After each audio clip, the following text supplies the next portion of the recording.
아. 저희가 상표 떼가지고 올려두셔서 그리고 저희 양해 좀 부탁드리면 발표자료 지금 화면이 안 나가지고 아.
공만했습니다.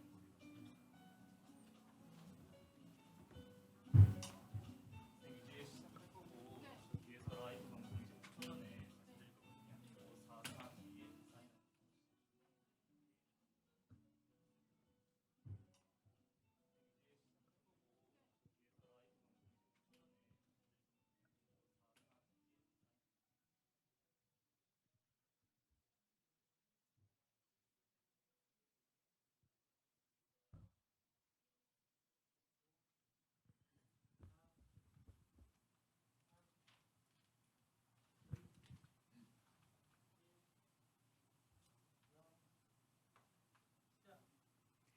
안녕하세요. 2021년 서울국제도서전 디지털북 캐스트에 오신 것을 환영합니다. 오늘이 네 번째 주제 세미나인데요. 오늘 이 자리에서 재밌고 즐겁고 또 콘텐츠 시장에 도움이 되는 담론들이 많이 나올 테니까 끝까지 봐주시길 바랍니다.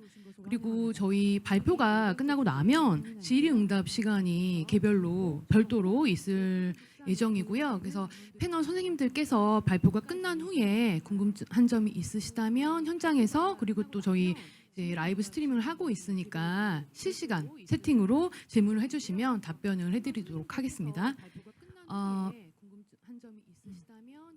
이제는 저희 소개를 여기 단상에 올라와 계신 분들을 소개를 해드려야 되는데요. 저는 사회를 맡은 웹소설 유튜버 그리고 편집자로 활동하고 있는 북마녀입니다. 반갑습니다. 네, 오늘 이 자리에 세 분의 패널이 자리하셨는데요. 우선 근데 저희가 자리를 이렇게 앉았고 제가 일단은 그 발표 순서대로 제가 말씀을 드릴게요. 저희 지금 두 번째 앉아 계신 문화연구자이시면서 청각문화산업대 교수이신 이용희 선생님. 네. 그리고 그 다음에는 합정만화연구학회 소속 문화평론가 성상민 선생님. 네. 마지막으로 저희 여기 끝에 계신 한국웹툰 산업협회장 서범강 선생님 되시겠습니다. 자, 오늘 주제는 이미 다 예약을 하셨기 때문에 다 어떤 내용인지 아실 텐데 다양한 웹 문학 생태계를 위하여를 주제를 가지고 저희가 이야기를 해보도록 하겠습니다. 세계 콘텐츠 시장을 뒤흔들고 있는 IP 강국이죠. 대한민국 웹 문학 생태계는 어떻게 성장했고 앞으로 어떻게 발전할 것인가를 이야기할 건데 웹 문학 뭐냐? 저도 처음 들었습니다. 여기서 도서전 주최 측에서 만들어 주셨는데 이제 웹 문학이라는 말은 한국 웹 콘텐츠 시장의 양대 산맥 뭘까요? 웹소설 그리고 웹툰 주류 웹 콘텐츠를 뜻합니다. 그래서 현실적으로 웹소설과 웹툰이 물론 굉장히 다른 매체이지만 매우 밀접한 관계가 있는 분야죠. 그래서 패널도 이제 양쪽 분야의 전문가 선생님들을 모셨습니다. 자, 선생님들의 발제를 이제 시작하도록 할 건데요. 먼저 그 이용희 선생님께서 웹소설과 장르 IP 창작 환경에 관해 발제해 주시겠습니다. 발제를 이제 시작하도록 할 건데요. 네, 안녕하세요. 소개받은 작가 겸 문화연구자이자 지금 청강대학교 웹소설 창작 전공에서 교수 일을 하고 있는 이용이라고 합니다. 잘 부탁드립니다. 네, 오늘은 이제 웹소설과 장르 IP의 창작 환경에 대한 재현이라는 그 타이틀을 가지고 여러분들에게 웹문학이라고 하는 타이틀 속에서 웹소설에 대한 이야기를 좀 드리려고 합니다. 그런데 이 웹소설에 대한 창작 환경에 대해서 발제를 맡아달라라고 저한테 이제 처음에 좀 큰 주제가 왔을 때 고민을 한 결과 내가 무슨 이야기를 할 수 있을까? 웹소설과 관련된 창작 환경이 무엇이고 웹문학이라는 그 카테고리 안에서 웹소설이 이야기할 수 있는 게 무엇이 있을까라고 고민한 결과 오늘은 이런 얘기들부터 시작하는 게 좋겠다라는 생각이 들었습니다. 이게 무엇이냐면 제가 어디 가서 웹소설을 연구한다, 웹소설을 좋아하고 웹소설 작가 생활을 하고 있다 이런 얘기를 하면 그때 저한테 직접적으로 와닿았고 실제로 제가 대면한 상황에서 제 눈앞에서 했던 이야기들만 좀 뽑아온 편견들이라고 할 수 있습니다. 웹소설 그 장르 문학 아니야? 장르 문학이라고 하면 매일 똑같은 내용만 반복하는 소설들이 뭐가 새롭고 뭐가 가치 있다고 읽어? 라던가 그거 어린애들만 읽는 거 아니야? 대충 써서 돈 벌 수 있으니 좋아 보인다. 나도 부업으로 웹소설 작가나 할까? 문학성도 없는 쓰레기 같은 소설 아니야? 그건 예술이 아니야. 뭐 무작정 분량만 채우는 그런 글쓰기들은 쓰레기만 양산하겠지. 이런 얘기들을 너무 많이 들었어요. 그래서 이런 얘기를 들을 때마다 제가 주로 예시를 듣는 건 두 가지의 스포츠에 대한 사례입니다. 권투 선수와 수영 선수라는 사례인데 이게 뭐냐면 똑같이 소설 또는 문학이라는 카테고리 안에 들어와 있지만 문학성이라고 불리는 건 사실은 제도권, 아카데미나 비평가들이나 이런 담론들에서 쌓여왔던 작품들을 평가하는 기준이었고 특히 한국에서는 1960년대, 70년대, 80년대, 90년대 이 근현대사가 굉장히 맥동이 거셌죠. 근현대사의 그런 수많은 사건들을 문학이 어떻게 이야기할 수 있고 문학이 그럼에도 불구하고 쓸모없어 보이지만 이 무가치의 가치, 무쓸모의 쓸모를 역설하면서 어떻게 어필하고 이 사회에 기여할 수 있는가를 고민했던 리얼리즘 담론 안에 있었기 때문에 환상성을 대표로 하는 이런 장르 문학들에 대해서는 사실 안 좋은 이미지가 있을 수밖에 없어요. 평가 기준 자체가 마련되지 않았던 거죠. 게다가 한국의 장르 문학은 신화나 이런 여러 가지 우리가 알고 있던 에픽 또는 뭐 로망스라든가 그런 근대 이전의 중세의 문학부터 연결되어 왔던 그런 어떤 그 계보가 있었던 문학이라기보다는 PC통신 이후에 게임과 만화와 애니메이션과 소설 등 다양한 영역들을 우리 저거 되게 좋다 해보자 라고 해가지고 복사해서 우리 걸로 만들어내는 약간 키치적인 시도에 더 가까웠기 때문에 독자적인 맥락을 약 30년에서 40년 동안 만들어 왔거든요. 즉 제도권에서 이야기하는 문학의 그 문학성 범주에 애초에 들어와 가지고 평가를 받았던 적도 없고 연구를 위한 방법도 없었던 거예요. 그러니 이것은 같은 운동이고 같은 스포츠고 심지어 올림픽에서 같이 평가도 하면서 같이 금메달을 주지만 서로 룰이 다른 이 운동인 거죠. 문학이 권투라고 한다면 웹소설은 수영이 되는 겁니다.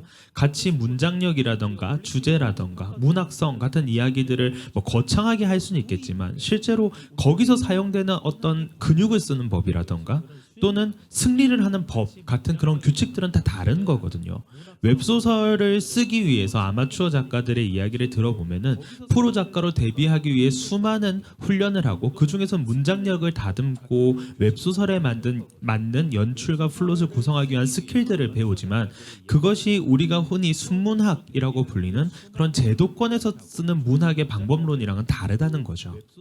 그럴 때 제가 웹소설 계열의 어떤 그 장 안에 있기 때문에 웹소설의 창작 환경과 웹소설에 대한 이야기를 열심히 이야기를 한다면 그것은 우리들의 어떤 담론으로서 의미는 있겠지만 이 도서전이라는 곳에서 웹소설이 무엇인지 궁금해하고 웹소설의 생태계를 궁금해하는 분에게는 서로 단절된 이야기만 하고 똑같은 단어를 쓰고 있지만 알 수 없는 이야기를 하는 걸로 그쳐버리고 마는 이 시간 자체가 낭비되고 말 거다라는 생각을 많이 했어요. 그거는 제가 웹소설 작가다라고 하지만 그 이야기를 들은 많은 사람들이 면전에서 저 이야기들을 저게 불쾌할 거라는 생각을 하지 않고 나도 문학 전공이고 국문학 전공이고 출판사를 하고 있고 나도 작가니까 그냥 가치 판단에 이야기한다는 느낌으로 이런 이야기들을 하는 거죠. 그래서 오늘 시간은 그 인쇄 매체를 기반으로 한 문학이라는 이상한 제도라고 이제 이게 데리다가 이야기한 거죠.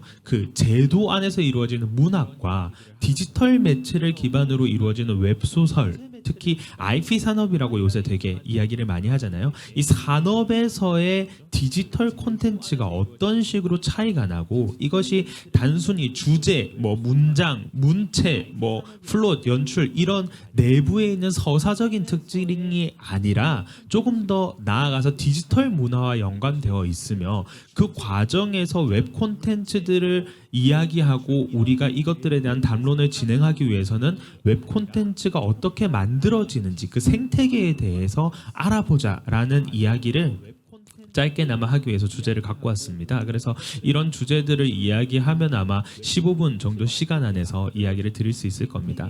사실 앞서서 말했던 웹소설에 가해지는 많은 편견들 중에서 대부분은 이 기계적 창작과 속도라는 개념 때문에 일어납니다. 비슷한 내용이 반복되지 않아? 라던가 맨날 보던 이야기잖아? 라던가 이런 이야기들이 왜 일어나는지를 알기 위해서 우리는 웹소설의 속도에 대해서 조금 더 주목할 필요가 있습니다. 웹소설에 대해서 잘 아시는 분들은 아마 많이 들어보셨을 거예요. 웹소설은 하루에 5,500자 정도가 연재되고 이 빠른 연재 속도와 그만큼 빠른 소비가 이루어지는 시장이다라고요. 대한출판문화협회나 한국콘텐츠진흥원에서 이런 웹소설 관련된 연구 보고서들을 연내에 한 건 내지 두 건씩 내고 있는데 최근에 어떤 연구 결과가 있었냐면 평균적으로 유통되는 웹소설의 종수가 한 달에 약 1만 45편 정도 내외라고 하네요. 근데 이 한 편의 분량을 잘 모르시는 분들도 책으로 이야기를 한다면 저기 책이 쌓여 있는 걸 지금 여기 청중분들은 보고 계실 테니까 25편이 책 한 권 분량입니다. 그럼 1만 45권이라고 한다면 약 400권 정도의 책 분량이 인터넷에서 새롭게 연재되고 있다라고 생각하시면 됩니다. 그렇다 보니까 수많은 종수가 횡렬적으로 늘어서 있고 이런 것들을 우리들은 자유롭게 볼 수 있고 한 편 단위로 끊어서 소비할 수 있다 보니까 유행이라는 말조차도 따라가지 못하는 그 빠른 패션의 전환들을 우리는 보게 되죠. 하지만 이 속도는요, 사실 물리적으로 두 가지 속도가 있습니다. 빠른 연재 속도와 느린 연재 속도입니다. 자, 제가 학생들이나 대중 강연에 가가지고 웹소설에 대한 이야기를 강연할 때 처음으로 묻는 게 이겁니다. 제가 방금 한 권의 웹소설은 25편으로 이루어져 있다고 말씀을 드렸어요. 웹소설을 읽으시는 분들에게 한 편당 얼마 정도의 속도가 걸립니까? 라고 하면 3분 정도 내외라고 대답을 많이 하시거든요. 그러면 한 권의 웹소설을 읽는데 걸리는 시간은 얼마입니까? 라고 물어보면은 다들 산술적으로 계산을 해서 이렇게 얘기를 합니다. 25편이 한 권이니까 3분 곱하기 25 해가지고 75분인데 재밌으면 슥슥 넘어가기도 하고 어떤 장면을 스킵해서 읽기도 하니까 한 50분 정도 걸리는 것 같아. 나는 조금 더 곱씹으면서 읽으니까 80분인 것 같아 라고 얘기를 하는데 제가 어울리지도 않게 PPT로 열심히 그림을 그려왔어요. 입체 그림은 PPT에서 이게 안 나오더라고요. 그래서 저 선을 일일이 그리면서 그린 건데 사실은 독서 시간은 25일이 걸립니다. 왜냐하면 하루에 한 편을 읽기 때문에 이 매일 연재에 따라서 정규 속도를 따라가면 우리가 한 권을 읽기 위해서는 실제 걸리는 소비 시간은 75분에서 80분에 불과하겠지만 그게 연재되는 텀 때문에 우리는 자연적으로 25일이라는 기간 동안 긴 이야기들을 읽어가야 되는 거죠. 다시 돌아오겠습니다.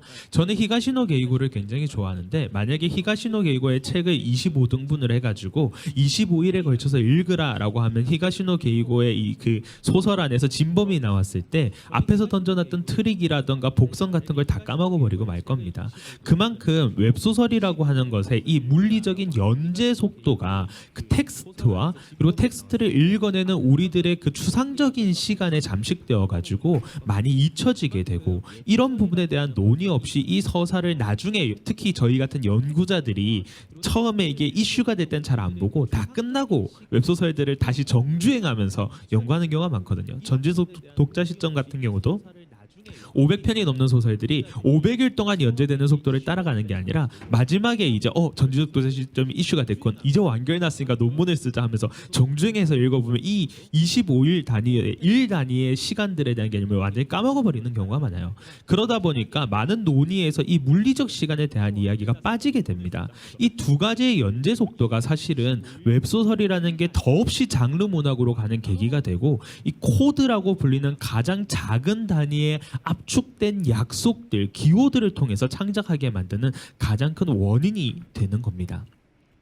2017년도인가 18년도에 나온 웹소설 현황 보고서를 보면 웹소설에서 유통되는 많은 종류의 문학들이 있지만 대부분은 장르 문학이다라고 이야기를 합니다. 이럴 때 장르 문학이라고 하는 것들이 문학 전공자 또는 일반인들이 얘기하는 장르와 저희 이 웹소설 내부에서 이야기하는 장르의 의미는 좀 다릅니다. 이를테면 이 단어 하나를 통해서 예시를 들 수 있을 것 같아요.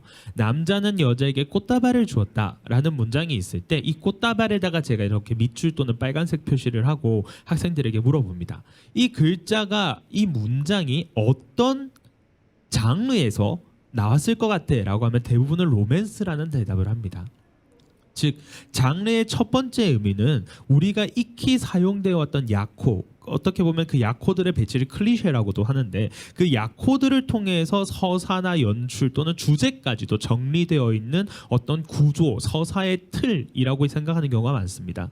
그런데 저는 학생들에게 한 가지 질문을 더 합니다. 이 문장이 로맨스에서 나왔다고 생각하지 말고 추리소설, 특히 스릴러 범죄소설에서 나왔다라고 생각해보자. 그러면 이 꽃다발의 의미가 뭘까라고 다시 되물었을 때 꽃다발에 뭔가 미스터리한 알리바이나 뭐 이런 것들이 있을 것 같아요. 저 꽃으로 방을 가득 채워가지고 거기서 나오는 어떤 이산화탄소나 뭐 독가스 같은 것들로 살인 트릭이 있지 않을까요 하면서 꽃다발에 가지고 있는 의미가 변화하죠. 이럴 때 또 다른 장르의 의미는 그 안에 있는 요소들이 어떻게 해석될 것인지 이미 독자들에게 미리 가이드라인을 제시해두고 이렇게 읽어라라고 알려주는 하나의 매뉴얼이자 지표가 되는 겁니다.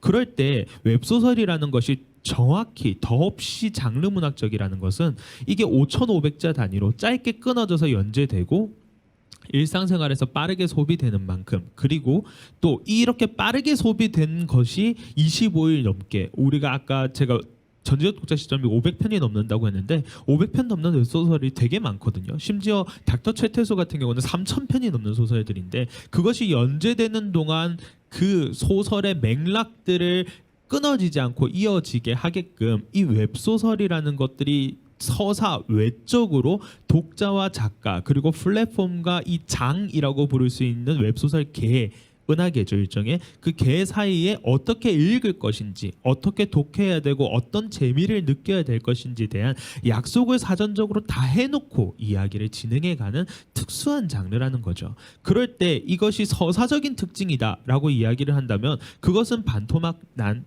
해석일 겁니다. 아까 말씀드렸듯이 스마트폰을 통해서 또 플랫폼에서 연재되는 속도와 연재 환경 등 이 서사 내외부에 있는 다양한 환경들에 맞춰서 만들어진 것이고요. 이렇게 만들어진 계기는 웹소설이라는 것들이 이 세상에 존재하지 않다가 뽕 하고 튀어나와가지고 만들어졌다기보다는 그 이전에 PC통신 시절부터 웹소설 시절, 그 전에는 뭐 만화방의 무협지까지 30년에서 약 50년 가량 자기들만의 어떤 연재 환경과 연재 패턴, 스타일들을 만들어 오고 소비의 문화를 만들어 왔던 그들 나름대로의 놀이 문화라고 할 수 있습니다.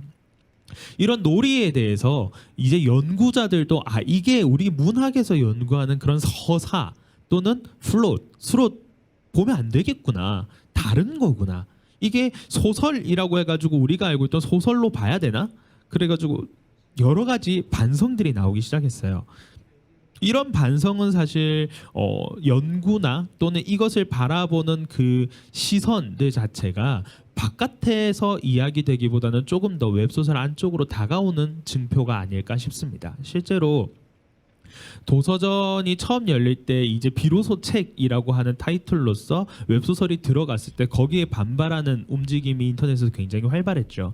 왜냐하면 우리 웹소설 안쪽에 있던 사람들은 책이라고 인정받길 원한 적은 없거든요. 단지 책이 아니라 권투 선수가 자기를 수영 선수로 인정해 달라고는 하지 않습니다. 단지 자기를 같은 운동의 한 종류로서 인정받길 원하죠. 이러한 개념들의 디테일한 차이 같은 것들이 이제는 비로소 연구자들 내부나 작가들 내부도 조금 더 섬세하게 이야기로서 나오게 된 거죠. 이럴 때 웹소설을 그럼 무엇이라고 이야기해야 되냐면요. 문학에서 이야기하는 서사는 아닙니다. 문학에서 얘기하는 서사는 인물이 사건의 연쇄를 통해 가지고 신체적 또는 정신적인 어떤 변화들이 연쇄되는 것, 이것들이 미케발이라고 하는 이론가가 말한 서사의 개념인데, 그런 걸로 치면 우리가 웹소설의 대표가 회귀, 빙의, 환생이라고 하지 않습니까?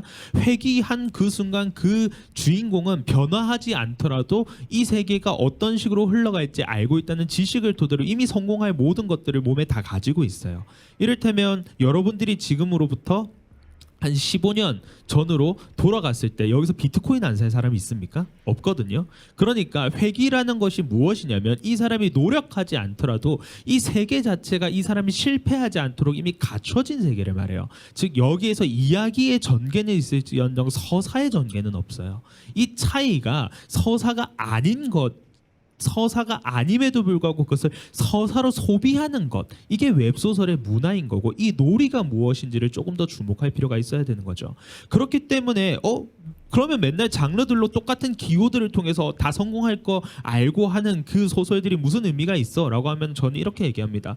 게임 좋아하세요? 롤이나 아니면 오버워치나 아주 극소수의 사람은 히오스 같은 얘기들을 하겠지만, 그런 게임들도 캐릭터들은 정해져 있고 캐릭터들이 이기는 어떤 공식과 패턴들이 정해져 있는데도 불구하고 우리가 끊임없이 반복하는 것은 그 안에서 이루어지는 상호작용과 디테일들의 차이 때문이잖아요. 웹소설이라는 것들도 작가와 독자가 이야기를 주고받는, 그래서 예비된 재미임에도 불구하고 그것을 어떻게 표현할 것인가, 그것이 나에게 어떤 감정을 줄 것인가, 그런 차이들인 거죠. 이런 차이를 문학성이라는 테마로 이야기를 잡으려고 하다 보니까 결국에는 모든 외부의 연구나 어떤 조언들이 웹소설 연구자들에게는 굉장한 스트레스가 되고, 웹소설 연구자는 제 정체성이라서 나왔지만 작가들이나 그것을 좋아하는 팬덤들에게 굉장한 스트레스이자 하나의 공격으로 다가오는 겁니다.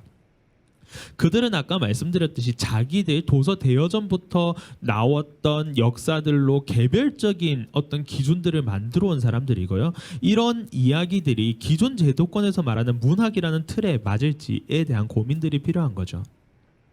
다시금 다시 되물어 봤을 때 웹소설 창작 환경들에 대해서 이야기를 할 때 퀄리티가 낮은 것들이 문제다라고 하는 그런 형식적인 마무리들을 굉장히 많이 보게 되는데, 진짜로 퀄리티가 낮아졌는지 묻고 싶어요. 안 그렇거든요. 왜냐하면 디지털 플랫폼이고 1만 종 이상의 소설들이 한 번에 표시되고 있기 때문에 저품질의 소설들도 많이 나오는 것처럼 그 안에서 하품질이 아니라 고품질의 소설들의 분량이나 비중도 늘어나고 있는데, 그것을 그저 들어와 가지고 작품을 읽어낼 수 없기 때문에 개별 작품의 의의와 주제와 그것들이 가지고 있는 가치들에 대해서 이야기할 수 없기 때문에 전체 웹소설이라고 하는 틀에 대해서만 쉽게 이야기를 할 뿐인 거죠. 그래서 지금 웹소설 창작 환경에 대해서 어떻게 이야기를 해볼까라고 하면, 아직 그 이야기를 외부에서 하기에는 웹소설에 대한 이해가 없다. 그렇기 때문에 기존의 문학, 특히 인쇄 매체의 기준으로 웹소설에 대한 창작 담론이나 제도적인 지원을 하려고 하는 모든 이야기들이 오히려 내부의 반발을 얻고 실패하는 것이다. 지금 이 문학권 또 제도권에서 준비해야 되는 것은 속도라던가 이런 어떤 테마들에서 벗어나 웹소설의 거시적 흐름을 보고, 또한 그 웹소설을 판단하고 웹소설을 이해하기 위한 독자적인 미학과 창작력 정립을 하는 게 우선이고요. 이런 것들은 아마 앞으로 더 시급해질 겁니다. 제가 이제 웹소설 원작 웹툰이라고 하는 것을 이제 9월 달쯤에, 9월 5일이죠. 9월 5일쯤에 나무위키에서 검색을 해봤어요. 되게 재밌는 게 있는데, 제가 저거를 올해 작년 12월인가에 검색을 했을 때 98개밖에 안 나왔어요. 저기 적혀 있죠.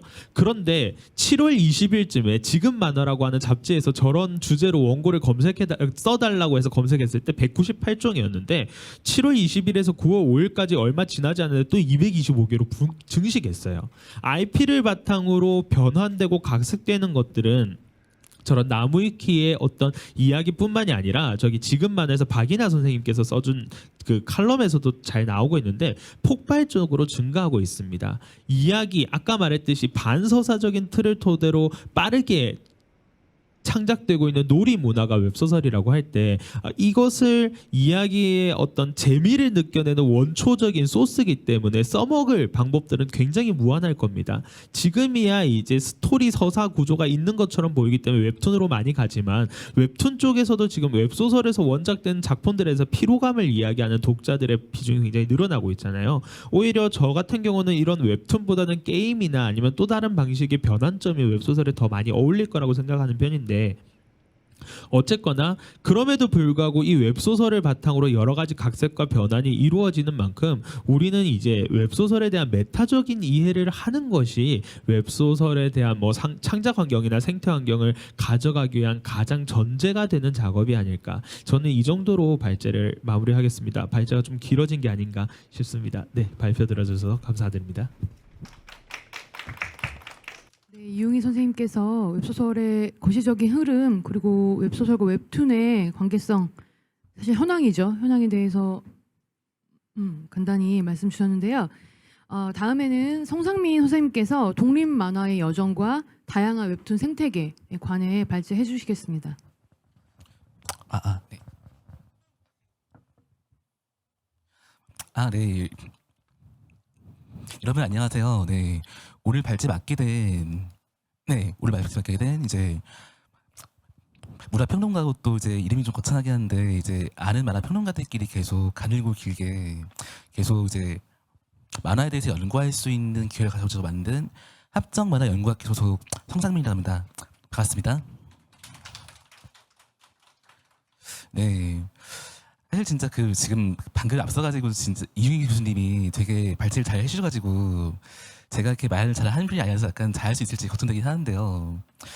사실 약간 좀 이제 오늘 행사가 또 반가운 동시에 또 많은 좀 고민이 되긴 합니다. 이제 앞서 시작할 때 이제 오늘 사회해 주시는 북마연 선생님이 말씀해 주셨던 것 같이 웹문학이라는 말이 이제 어떤 웹툰하고 웹소설을 다 동시에 좀 드러내고자 하는 말이라고 하긴 하지만 이제 앞서 가지고서 이윤 선생님이 말씀하셨던 것처럼 이제 웹소설도 상당히 그러니까 같은 이제 웹이라도 이제 웹소설 갔던 길과 웹툰 갔던 길이 마냥 같지는 않은데 그러니까 이번 기회를 통해 가지고 둘 다 알 수 있으면 참 좋긴 하겠지만 좀 이제 다음번에 또 하게 된다면 또 각각의 분야에 대해서 더 좀 자세히 알 수 있는 그런 순간이 좀 왔으면 좋겠다는 생각이 들긴 합니다. 네. 무슨 잡설이 길었고요. 네. 오늘 제가 그 발제를 하게 된 주제는 독립만화의 여정에서 다양한 웹툰 생태계의 모습을 고민한다. 네. 사실 근데 이게 하면서 좀 고민했던 거는 이제 지금 제가 독립만화라고 말을 쓰긴 했지만 사실 독립만화 말 자체를 처음 들어보시는 분들 계실 거예요. 그러니까 대충 독립 영화나 인디 음악 같은 말 들어봤을 텐데 독립만화만 사실 저도 그러니까 이제 좀 부끄럽지만 이제 이런 책을 쓰긴 했어도 사실은 이제 이 책을 쓸 때까지도 어쨌든 이게 책을 쓸 때 이제 용어를 확정을 지어야 했기에 그나마 잘 부합할 수 있는 단어를 골랐던 것이지. 여기 이제 보이시는 대로 이제 그 나와 있지만 2010년대 초중반까지만 하더라도 되게 사실 지금까지도 엄청나게 다양한 표현들이 있었거든요. 이제 제가 찾아볼 때 가장 먼저 썼던 단어는 이제 언더그라운드 만화였었고 그 다음이 아마추어 만화, 실험 만화, 그 다음에 독립 만화, 대화 만화 순위지. 독립 만화라는 표현이 사실 좀 신기하게도 이제 영화나 음악과는 다르게 마냥 대중적인 표현은 아직 아닙니다. 그래서 이제 좀 고민했던 게 그럼 대체 어떤 만화를 독립만화 할 수 있을까? 이따가 뒤에서도 말하겠지만 사실 이게 어쨌든 물론 기존 주류와는 다른 길을 가고자 했던 사람들은 많이 있어도 이제 내가 했던 거를 그래서 이제 독립만화 굳이 정의하지 않거나 아니면 또 같은 독립만 하더라도 마치 그 독립 영화나 그 인디 음악 내에서 이제 그런 표현을 써도 장르가 되게 다양한 것처럼 정말 다양한 갈래가 있긴 하거든요. 그래가지고 이제 제가 이제 이 책을 쓸 때도 그렇고 좀 하나 정했던 것이 그러니까 아직 이제 이러한 장르가 이제 본격적으로 좀 형성되고 또 뒤에서 또 말하겠지만 생태계가 이제 본격적으로 좀 선순환되기 시작한 것이 얼마 지나지 않은 일이 하다. 그래서 그런 상황에서 오히려 약간 좀 특정한 그 루트를 독립만 정의하기보다는 이제 어떤 식으로든 그냥 주류적이지 않은 길을 스스로 선택하고 그런 독립적인 행보를 모색한다면은 일단 독립만으로 볼 수 있는 여지는 충분히 있다라고 이제 저희 좀 생각했었고, 그래서 미리 한번 고백하면 사실 좀 이제 오늘 발제가 이제 2019년에 썼던 좀 이 책을 바탕으로 좀 한 게 좀 없진 않습니다. 또 사실 오늘 발제가 또 이렇게 길진 않다 보니까 많은 얘기 하고 싶지만 그럴 수 없기도 하고요. 그래서 혹시라도 좀 더 궁금한 내용 있으면은 나중에 책 봐주시면 감사할 것 같습니다. 자, 근데 왜 독립 만화가 어떻게 해서 웹과 만나게 되느냐? 사실 이거는 좀 생각하면 좀 간단한 문제일 수 있긴 있어요.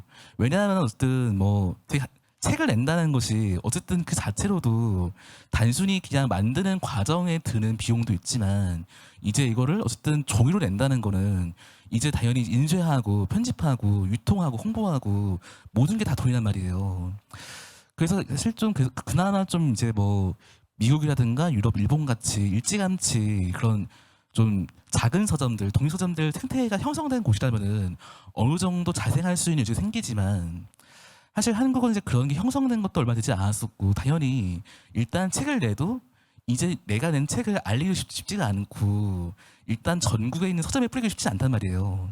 그래서 사실 좀 그래서 90년대 이미 중반부터 완전히 웹툰, 우리 생각하는 그런 웹툰처럼 가지는 않아도 웹과의 연결을 모색하는 흐름이 이제 생기기 시작합니다. 그래서 이제 그런 시도를 하나 말할 수 있다면요.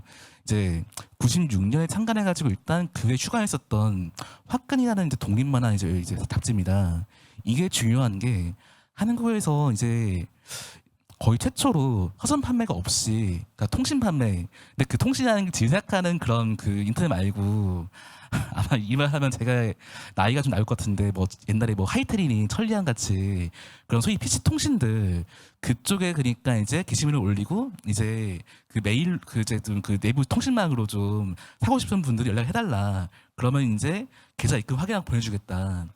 그러니까 이제 이 자체가 웹툰이 아니고 온라인 만화도 아니지만 어쨌든 좀 최초로 이제 웹과의 연결을 시도했던 하나의 시도였죠. 그런데 문제는 뭐냐면은 아마 이것도 아시는 분은 아실 텐데 96년이 어떤 시기냐면 좀 놀랍게도 아직까지 한국에 서점 검열이 살아있을 시절입니다. 그러니까 이제 그 좀 옛날 서점 가져가지고서 90년대 중반 나온 책 보면은 책 한쪽 뒷중에 심의필 적혀있는 책이 있을 거예요. 그게 뭔 소리냐면은 이제 이 책을 내기 전에 한번 그 국가의 심의기관, 그 지금 이제 그 가맹물윤리위원회 그런 곳에 심의를 받았다. 이게 법적으로 의무였어요. 그런데 얘는 이제 그런 걸 하지 않은 거죠. 이제 딱히 마크도 없고. 그러니까 이게 중요한 시도긴 하지만 동시에 되게 불안정한 시도였던 것이죠. 물론 이제 화끈이 이제 그것 때문에 이제 폐가한 건 아니고 그냥 안 팔리기 때문에 그냥 폐가한 건 하지만 어쨌든 이제 동시에 한국의 그런 좀 특수한 상황들이 계속 이제 뒤에 영향을 미치는 게 훨씬 있습니다. 자, 그리고 이제 90년대가 끝나고 2000년대 찾아오기 시작하죠. 이때 중요한 게 이제 PC통신도 있긴 했지만 그거보다 속도를 비교할 수 없는 초고속 인터넷이 본격적으로 보급됐던 시대가 바로 2000년대입니다. 그래서 이제 만화를 비롯해가지고서 뭐 이제 출판 이제 그때 좀 약간 저리긴 하지만 이제 이용도 이제 작가님 있었던 드래곤 라자가 98, 99 같은 좀 90년대 말에 등장했었죠. 그리고 또 지금 여기 보시는 것 같이 네 지금 요새 한창 좀 이제 사람들한테 알려지고 있는 이번이 배우 나왔던 이 다찌 마을이 이게 이제 초창기 그때 온라인으로 영화를 해보자. 그래서 이제 유승환 감독이 이제 지금 이제 한창 모가디슈죠. 네 인기를 모으고 있는 이제 그 감독님의 초기작이 바로 이런 걸 했던 것 정도로. 거의 모든 영역들이 다 이제 웹이라는 이제 새롭게 열린 공간을 통해서 이제 새로운 시도를 하게 됩니다. 특히 이게 또 중요한 게 어쨌든 만화는 90년대 심지어 2000년대 초중반까지도 일단은 무조건 만화하면 그냥 출판인 거예요. 그냥 일단은요. 그게 잡지든 신문이든 아니면 또 이제 그런 책이든 일단 출판을 통해서 하는 거지 그 외의 것을 사실 쉽게 상상하기 어려웠는데 어쨌든 웹이라는 공간은 이제 가상의 이제 뭐 PC니 아니면 또 지금 또 각자 손에 들고 있는 이런 스마트폰 같이 그런 이제 그 새로운 공간에서 이제 웹툰을 만화를 볼 수 있는 그런 이제 좀 이제 기존의 플랫폼을 벗어날 수 있는 방법이 된 것이죠. 특히 또 앞서 말했던 것처럼 또 이제 물론 지금처럼 독립서점이 만들었던 시기도 아니기 때문에 책을 내도 이게 팔기 쉽지 않은 거예요. 이제 제가 찾았던 인터뷰 중에 뭐가 있었냐면은 97년 당시 참가했던 독립만화 잡지 히스테리 편집장 인터뷰에서 이제 최소한 이 책이 2,000부만 팔 수 있으면 소립 분기점 넘기는데 이제 그럴 때도 있었지만 그러지 못할 때도 많았다. 사실 물론 2,000부는 사실 지금도 팔기 쉬운 건 아니에요. 물론 이게 또 그런데 차이가 있다면은 지금처럼 어떤 거니까 뭐 터물벅 같이 그렇게 펀딩할 수 있는 것도 아니고 또 그래도 어려운 상황에서도 그런 각지에 있는 독립서점 같이 이러한 출판물을 다룰 수 있는 것도 있는 거 아니에요. 그러니까 되게 그냥 진짜 모든 책들이 다 깔려 있는 곳에서 경쟁을 하고 알려야 한다는 건데 이런 상황에서 2,000부를 판다는 건 사실 지금보다 더 어려울 수 있는 것이죠. 그래서 진짜 그 90년대 후반부터 한창 이제 아까 말했던 화끈도 이제 다시 웹툰 제작을 시작하고 그 위에 나오는 히스테리도 다시 이제 새롭게 웹툰을 보이고 또 이 당시 있었던 이제 그 이신경 작가라던가 이제 그런 분들이 있었던 여성 만화 웹툰 미스 같은 것들도 다 어떤 잡지라는 포맷을 일단 좀 벗어나서 웹진이라는 포맷으로 다시 좀 새로운 길을 모색하게 됩니다. 근데 문제는 그런데 이 웹으로 갔던 곳들이 처음 시작할 때는 되게 좋았는데 다들 2, 3년이 안 가서 다시 종이로 돌아가기 시작해요. 왜 그랬을까요? 사실 이건 지금도 되게 쉽지 않은 문제지만 일단 웹이라는 공간은 제작하는 비용도 적긴 한데 홍보하는 비용도 적죠? 그런데 이제 이거를 이제 어떻게 해서 수익을 창출해가지고 수선할 것인가 이게 없는 거예요. 그러니까 물론 그러니까 이제 그거를 어떻게 인쇄하는 게 아니니까 그 비용은 들지 않아도 이제 이걸 사람들이 어쨌든 뭐 한 사람들도 그 돈이 있어 먹고 사는데 이 작업을 해가지고서 계속 이제 할 수 있는 여건이 되지 않았다는 거죠. 물론 어떻게든 좀 하려고 마치 이제 그 당시에 초기적으로 나왔던 이제 종이책으로 이북 이퍼 포맷으로 했던 카툰피라던가 아니면 거의 이것도 최초일 텐데 한국 최초로 이제 작품별 소액 결제 시스템을 했던 이제 악진 같은 시도가 있었습니다. 그런데 둘 다 그렇게 성공적이진 않았어요. 그래서 2010년대까지는 거의 이제 독립만화는 한때는 웹을 좀 했지만 다시 또 한동안 또 웹 시도를 잘 안 하는 상황이 계속 됩니다. 그래서 이 당시에 또 나왔던 그 이제 개간 만화니 코믹북들이 세마책 등 다 전부 다 이제 오프라인인 거예요. 다 온라인은 그냥 대충 이 책 나왔습니다. 그냥 홍보만 하고 그냥 그 이상 안 가는 것이고 동시에 또 아까 말했던 화끈같이 이제 이제 국제강한 연구소라던가 아니면 또 지금 최근에 좀 이제 또 잘 알려진 마영신 작가, 안고 작가, 김서희 작가 같이 그런 분들이 모였던 살부 정도가 이제 이때는 이제 피소신 없으니까 블로그를 만들고 이제 그 매체별 공식 블로그 그리고 또 작가별 공식 블로그 통해 가지고서 이제 하고 싶은 사람들은 메일 보내거나 댓글 달아주세요 이런 식으로. 물론 이제 그 2007년, 2006년이니까 사실 이 당시로서는 좀 되게 좀 96년에 했던 시도를 다시 한다는 건 좀 좀 이상하긴 한 거긴 하지만 어쨌든 이 당시로 하더라도 웹을 통해 가지고서 뭘 한다는 게 도저히 뭔가 각이 서지는 않기 때문에 그러니까 되게 10년이 지났지만 여전히 그 당시만 하더라도 웹을 통해서 뭘 하기 쉽지는 않았던 거예요. 그래서 지금 보시는 게 아마 아시는 분도 있고 모르시는 분도 있겠지만 이제 2000년대에 시도했던 이제 각종 독립만화 매체의 모습들입니다. 이제 아까 말했던 개간만화든가 아니면 또 세만화책 이 모습이 보이죠. 자, 그런데 동시에 이때 또 중요한 게 사실 이 사람들을 지금 이제 보시는 분들 약간 좀 할 거예요. 이 사람들이 독립만화였나? 그런데 중요한 게 어쨌든 이 당시에 또 하나의 중요한 흐름이 웹툰의 본격적인 등장과 더불어 가지고서 이제 한 번도 그러니까 그 메이저로 데뷔한 적 없었던 사람들이 갑자기 호명돼 가지고 이제 수명 위로 부상하는 일이 벌어지는 거예요. 지금 그러니까 좀 익숙하지 않겠지만 옛날만 하더라도 2000대 초중반 하더라도 만화를 내가 그리고 싶다. 그래서 내가 만화가 되고 싶다 할 때 그건 방법이 크게 세 가지가 있습니다. 하나는 이제 그 이미 그 일하고 계시는 그 기성 만화가 선생님들 밑에 들어가가지고서 문화생을 한다거나 아니면 어시스트를 한다거나 그런 식으로 일을 하면서 다시 이름을 알리는 방법이 있었고 두 번째는 그거죠. 이제 공모전. 어쨌든 출판사에서 열리는 공모전에 당선돼가지고서 지금도 그렇지만 당선되는 순간 보통은 다 이제 특별한 일이 없는 이상 연재 보장되니까 세 번째는 그냥 이제 지금도 하는 것처럼 그냥 내가 쓰는 원고 들고서 그냥 가는 거예요 일단요. 그래서 내가 이런 걸 그렸으니까 좀 괜찮으시면 좀 뭐 잘 봐달라. 근데 하시는 건데 이제 그것도 쉽지는 않게 한 거죠. 그러니까 어쨌든 이미 기존의 체제 안에 들어와 가지고서 이제 이미 일을 하거나 아니면 또 이름을 알리거나 그밖에 안 되는데 여기 지금 언급되어 있는 뭐 이제 김풍 작가라든가 또 마사토끼, 주호민 씨, 또 구신스트 등등등 사실 이분들이 그러니까 전부 이제 어쨌든 자기는 이제 그런 특정한 커뮤니티라던가 개인 블로그 등에 연재를 했던 것이었지 이제 한 번도 무슨 뭐 그런 어시스트를 한다던가 아니면 또 공모를 하지는 않았단 말이에요. 그런데 그것들은 이제 인기를 얻고 주목을 받고 하면서 기존의 출판사들이 이제 이 책 한번 내봅시다 한번 그런 식으로 컨택하고 이제 데뷔하는 식으로 그런 흐름이 이제 2000년대 형성이 됩니다. 그래서 좀 간단하게 좀 가져보면 또 사실 지금 김풍 씨는 말을 안 그래가지고 이제 지금 좀 다들 뭐 요리하는 사람 생각하긴 할 텐데요. 그래도 이제 2000년대 초반만 하더라도 이렇게 이제 초기에 그러니까 지금처럼 좀 더 홈페이지 시기의 DC가 아니라 정말 초창기 DC 인사이드에서 이제 활동을 했다가 이제 데뷔를 했던 분이었었고 이제 또 중간에 있는 분이 바로 이것도 누군가 할 텐데 지금 이제 신과 함께하던가 아니면 또 빙타고로 같은 작품으로 유명한 이제 주호민 씨의 정말 극초기 아마추어 작업입니다. 또 오른쪽에 있는 분은 이제 사실 좀 이게 너무 좀 개그가 좀 그래서 아 이걸 가져왔던 거는 좀 이제 모니터가 작다 보니까 그 좀 컷이 큰 걸 가져온 건데 이게 바로 이제 킬더킹이라던가 그걸 그렸던 마사토끼 작가의 작업입니다. 네. 어떤 그러니까 동시에 또 이제 2000년대가 지난 다음에 2010년대가 오면서 됐던 것이 이제 이때부터 서서히 지금 우리가 이제 그 이제 알게 되고 지금 찾고 있는 독립 출판물이 수단될 수 있는 생태계가 생겨나게 됩니다. 2009년에 얼리미티드 에디션 다들 아시죠?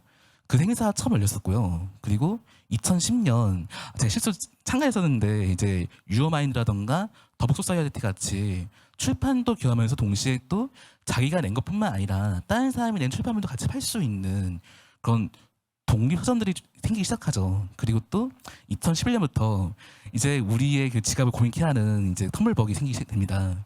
그 진짜 참 묘하게도 2009, 2010, 2011 이렇게 진짜 그 사이에 이 됐던 거예요.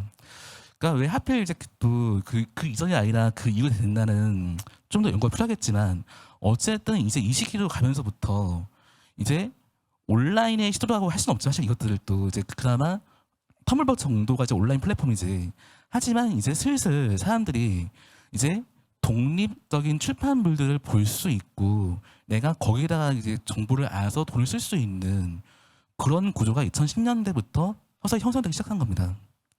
그 동시에 또 다시 이때쯤부터 온라인을 통한 독립문화 시도가 다시 등장하기 시작해요. 여기에는 순수는 않았지만 아무래도 좀 이유가 이제 이때 슬슬 이제 우리는 이제 슬슬 익숙한 뭐 스마트폰이니 아이폰이 이제 2009년 들어왔으니까 그 또 이제 또 아이패드 같이 새로운 스마트 기기가 우리 손에 들어오니까 다시 한번 이쪽을 통해서 뭘 할 수 있지 않을까 그런 생각을 다들 하셨던 것 같아요. 그래서 이제 2010년에 지금 이제 앞서 전에 이제 하셨던 그 최재현 작가님 등이 참여하셨던 이제 쾅이 참가했었고 2012년엔 아이패드 전용 어플리케이션으로 이제 우주선을 참가했었고 그 또 이제 이건 지금 사라지긴 했지만 또 이제 독립만화 전문 웹진을 표방했던 이제 이름이 좀 세죠. 네. 핵전쟁 코믹스에 참여하게 됩니다. 근데 문제는 쾅 같은 경우는 이제 사실 이 세 이제 그 매체들이 중요한 일을 지면서도 사실 또 모두 다 지금 이제 또 있는 상황이 아니긴 했죠. 어쨌든 쾅은 지금 2019년 이후로는 지금 이제 더 이상 웹진이 안 나오고 있고 우주사우나라든가 핵전쟁 코믹스 역시도 지금 현재는 안 나오고 있는 상황이긴 하지만 어쨌든 이제 이러한 이제 모습들이 한동안 살았던 이제 독립 만화에서 웹의 맥락을 새롭게 부활시키는 계기가 되긴 한 겁니다. 그래서 차이들을 지금 왼쪽이 이제 그 쾅 이제 영호의 모습이고 중간에 있는 것이 우주사우나 이제 참가하는 모습. 그리고 또 오른쪽에 있는 모습은 아마 지금 떠 있는 그 작품을 아시는 분 있을 텐데요. 이제 원래 은하가 이제 한동안 이제 커뮤니티 연재하다가 핵전쟁 코믹스 들어갔다가 지금은 또 이제 망한 다음에 또 이제 다른 데 가서 또 하고 있죠. 이게 지금 보시는 모습들이 바로 이제 2010년대 초창기에 이제 시도했던 모습들입니다. 그리고 또 이제 그 사실 좀 이제 좀 시간이 없다 보니까 빼긴 했는데 이 2010년 초반부터 2007년 사이까지 아무튼 게 아니긴 한데 하지만 결국은 이제 독립 만화가 좀 이제 폭발적으로 주목받았던 걸 말하기 위해서 이 작품을 결국 엎어지 않을 수 없습니다. 바로 2017년에 이제 작가 본인의 이제 인스타그램과 페이스북을 연재했던 수신지 작가의 며느라기가 이때부터 연재를 하게 되죠. 작가가 나중에 끝난 다음에 얘기를 이제 한 것을 보면은 원래부터 이렇게 하려고 했던 게 아니에요. 원래 수신지 작가는 이제 뭐 책도 내고 웹툰도 연재 쓰고 했었지만 이 작품 이제 기획안을 들고 웹툰 플랫폼을 찾아갔을 때 거의 모든 플랫폼에서 이걸 다 거부했다는 겁니다. 어떤 이런 작품이 인기를 끌 리가 없다. 그래가지고 결국은 이제 수익이 나지 않은 걸 감수하고서 내가 하고 싶은 걸 하기 위해서 SNS에서 연재를 하게 된 거죠. 그런데 진짜 놀랍게도 동시에 또 2010년대 중반부터 이제 활성화되던 그런 새로운 페미니즘의 리부트가 겹치면서 보신 분은 알겠지만 이 작품이 이제 그렇게 결혼한 그런 좀 이제 그 여성의 시집과의 그런 이제 그 관계라든가 그런 거를 되게 진짜 SNS한 플랫폼에 맞게 그리고 있지 않습니까? 그 시기에 맞춰가지고서 이제 함께 주목받으면서 이제 이게 연재 끝난 다음에 책을 벌써 냈던 것도 상당히 큰 성과를 냈었었고 이때부터 서서히 또 이제 독립 만화에 대해서 주목하기 시작하는 하나의 중요한 계기가 되긴 했습니다. 그리고 또 이제 다시 또 이 며느라기 시도를 전환해가지고서 이제 중요하게 말할 두 가지 플랫폼이 생기게 되죠. 바로 이제 2015년에 서비스 시작했던 포스타잇과 바로 2018년부터 서비스를 시작한 딜리업입니다. 사실 좀 포스타잇 같은 경우는 이제 둘 다 써보시면 알겠지만 좀 더 그 딜리업이 일반적인 웹툰 플랫폼과 좀 비슷한 느낌이라면은 포스타잇은 약간 좀 블로그를 좀 변형시킨 느낌이 들긴 하죠. 사실 원래도 포스타잇은 저도 좀 초창기 써봐서 알긴 하지만 그 당시엔 좀 더 다른 작품의 좀 2차 창작이라던가 그런 소위 말하는 동인 작품들이 많았다면은 이제 딜리업은 아무래도 구조상 좀 더 일반적인 플랫폼과 닮았으니까 물론 이제 이런 식으로 또 이제 개인이 가입해가지고 내가 마음대로 올리고 그걸 팔 수 있고 그런 플랫폼이 이 두 곳만 있던 건 아닙니다. 꽤 이전에도 많긴 많았었어요. 근데 문제는 이제 그 당시에는 그렇게 큰 성과를 내지 못하다가 이제 독립 만화들이 주목받기 시작하고 그 또 그 후속작이었던 그 곤 같은 경우도 딜리업이 연재하는 등 그런 식으로 또 계속 이제 생겨난 주목의 흐름이 다른 플랫폼으로 계속 전이되면서 이제 이 당시부터 이제 포스타잇이라든가 딜리업 같은 그런 물론 처음부터 독립만을 말했던 건 아니지만 독립만을 중심으로 다루게 되는 플랫폼들이 슬슬 생겨나게 된 것이죠. 그리고 또 이제 이건 가장 최근 상황이죠. 이제 전부터 연재했었던 2018년부터 이제 그 연재한 이제 금강왕생. 네, 이거 심지어는 좀 있으면 또 드라마가 나온다고도 하죠. 그리고 또 다시 또 수신지 작가의 며느라기 후속작이었던 곤 같은 작품도 성과를 얻으면서 진짜 정말 심지어는 2010년대까지만 하더라도 상상 못했던 흐름들이 계속 나오고 있습니다. 특히 또 금강산 같은 경우는 이제 단순히 그냥 인기가 있다, 책이 있다, 드라마가 된다에 넘어가지고서 이제 그냥 판공개를 한 게 아니라 좀 이제 좀 되게 특이하게 이런 식 계속 지속적인 그러니까 IP 진짜 IP라는 말을 진짜 독립만에서 들어보는 건 정말 생각 못했는데 아무튼 이제 단순히 그냥 그 판공개를 넘어가지고서 투자받는 식으로 계속 하게 되는 등 되게 진짜 새로운 전기가 생기고 있긴 합니다. 그러니까 물론 그러니까 이제 사실 그러니까 웹툰이 아예 우리가 흔히 생각하는 그런 네이버라든가 다음 같은 웹툰들이 그러한 좀 그런 독립만의 움직임에 아예 그 관심 없던 건 아니에요.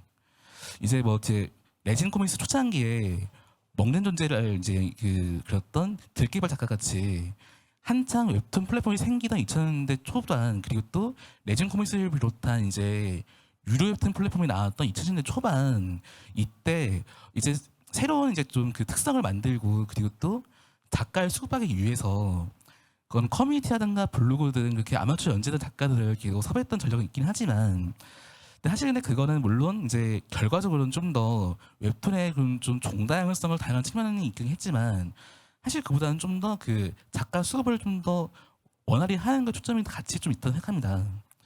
그 동시에 또 아까 이유기 작가님이 말씀하셨던 것처럼 이제 2010년대 중후반부터 그 카카오 페이지라던가 아니면 또 네이버 같은 곳들도 이제 웹소설 대도와 함께 다시 그거를 만화로 만든 코미컬라이즈 웹툰이 계속 나오게 되죠.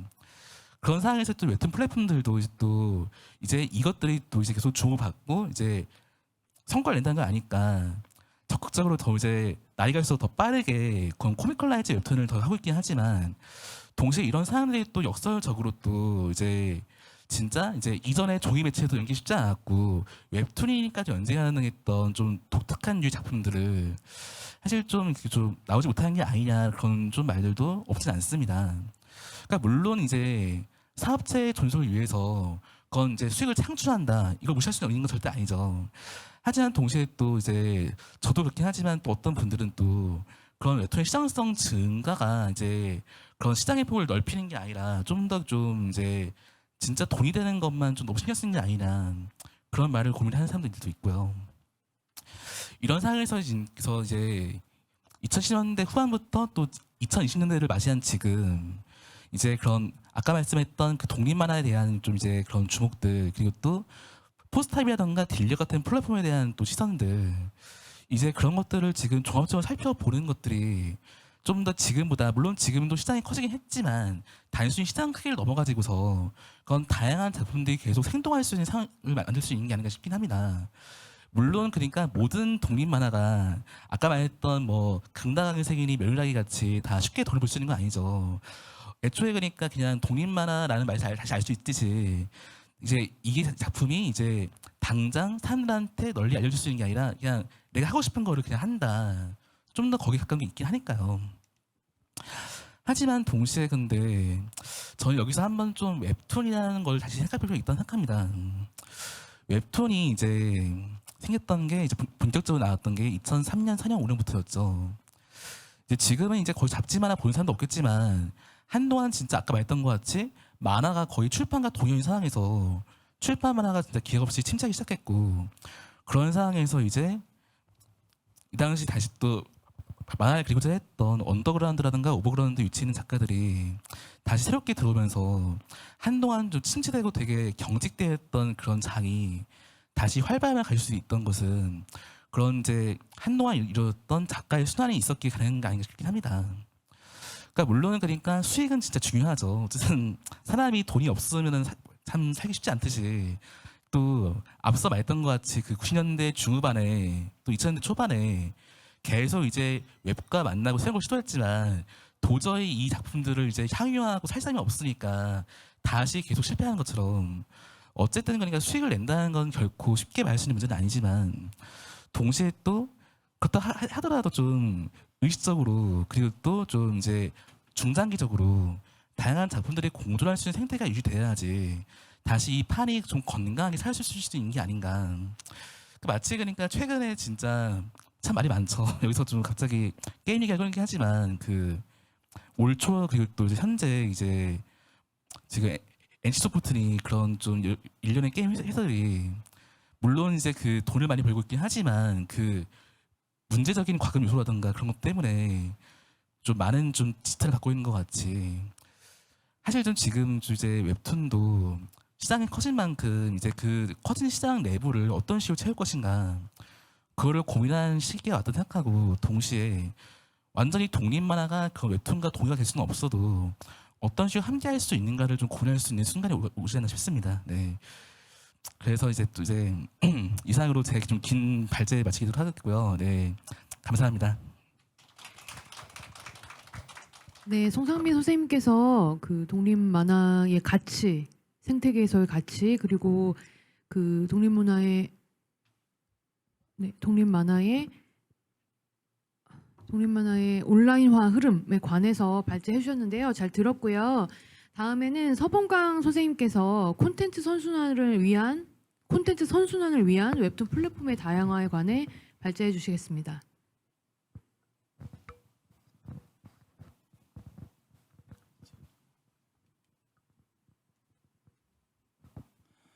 네, 안녕하세요. 한국웹툰산업협회 회장을 맡고 있는 서범강이라고 합니다. 일단 그 앞선 두 분께서 굉장히 이 주옥 같은 말씀들 많이 해주셔서 저도 되게 많은 것들을 좀 경청하면서 좀 배울 수 있었고요. 이 앞에서 이 웹소설이나 웹툰에 대한 어떤 컨텐츠 관련된 부분으로 말씀들을 주셨어요. 그래서 이런 그 다양한 이 컨텐츠들에 대한 다양한 문학 혹은 문화에 대한 얘기들을 저희가 주제로 나누고 있는데 이러한 컨텐츠들도 굉장히 다양하게 많이 나와줘야 할 필요가 있지만 기본적으로 이런 좋은 다양한 작품들이 세상에 많은 사람들에게 보여지기 위해서는 반드시 그 창구가 필요하다고 생각을 합니다. 그러니까 맛있는 음식들을 누군가 만들었을 때 이걸 집안에서 자신의 어떤 밥상 위에만 올리는 것이 아니라 어떤 좀 커다란 식탁 위에 이렇게 얹어놓고 다양한 사람들에게 맛을 보여줄 수 있는 어떤 그런 기회, 이런 것들이 바로 저는 서비스고 그 서비스의 가장 주요한 역할을 하고 있는 것이 플랫폼이라고 생각을 합니다. 그렇기 때문에 이런 다양한 웹툰에 대한 작품들을 보여줄 수 있는 웹툰 플랫폼의 다양화에 대해서 말씀을 좀 드리고 싶고요.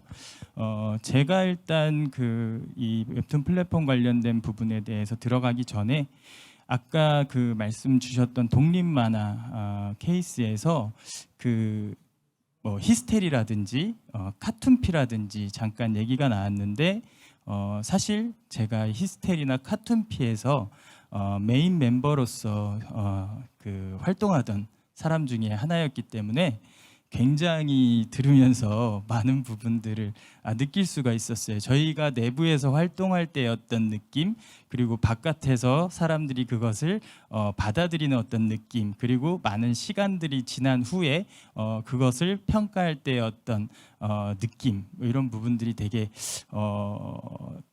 복잡 다양하게 나타날 수 있구나라는 생각이 들었는데, 뭐 독립 만화에 대한 어떤 얘기 굉장히 잘 정리를 해주셨는데 저는 이 얘기는 꼭 하고 싶습니다. 오늘 사실 웹툰 플랫폼의 다양화에 대해서 얘기할 때 이러한 독립 만화들도 충분히 이 웹툰 플랫폼을 통해서 많은 사람들에게 보여줄 수 있는 창구가 있어야 하고 그럴 만한 가치가 있다라는 얘기를 하고 싶은 부분 중에 하나였는데, 독립 만화를 일단 일반 분들이 구분을 할 때 좀 헷갈리게 생각하시는 점이 있는데, 저는 이 독립 만화와 일반 대중 만화의 구분을 혹시라도 예를 들면 주류, 비주류, 혹은 프로와 아마추어, 그리고 돈을 버는 만화와 돈을 벌지 못하는 만화, 이렇게 구분돼서는 안 된다고 생각을 합니다. 그래서 앞으로 독립 만화를 대할 때 적어도 제가 말씀드린 이 세 가지 기준으로는 보지 않았으면